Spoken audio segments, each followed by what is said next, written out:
Oke. Nah, itu tadi ya tentang si eh, alasan kenapa kita pakai konteksnya gitu ya. Kita belum berangkat ke what-nya gitu ya. Tadi malah why-nya. Nah, sekarang lalu si konteks ini apa sih sebenarnya?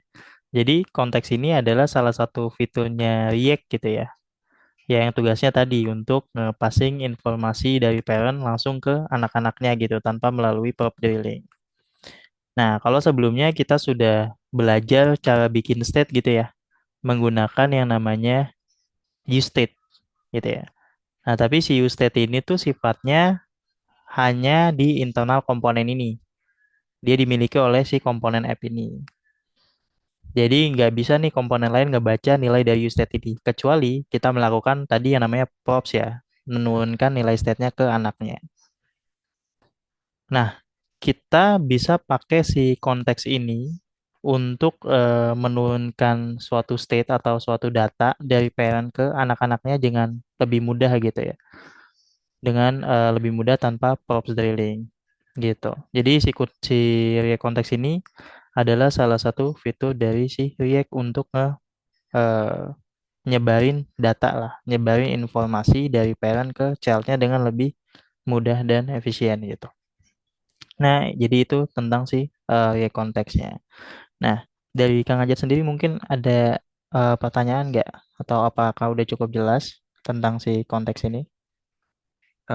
Dari aku paling mau konfirmasi ya, berarti ini cukup powerful ya konteks ini ya Pak ya. Jadi yang tadinya kalau kita mau passing data dari parent ke anak yang ke 100 gitu kan, itu harus melewati 99 anak gitu kan. Dengan konteks tuh jadi si data tersebut jadi teleport ya Pak ya. Jadi dari bapaknya tiba-tiba muncul di anak yang ke 100 gitu ya, tanpa melalui 99 anak lainnya gitu ya Pak. Oke, sip, bener banget. Jadi dengan si konteks ini, kalau sebelumnya ya, misalnya kita cerita sebelumnya tanpa konteks, kalau tanpa konteks, ketika teman-teman butuh nurunin nurunin data ke anak yang ke 100 gitu ya, dia harus melalui step by step yang harus runut gitu ya, ke anak, misalnya pertama anak pertama, terus anak kedua, terus anak ketiga, sampai ke anak yang ke 100 gitu ke sini gitu. Nah, tapi kalau eh,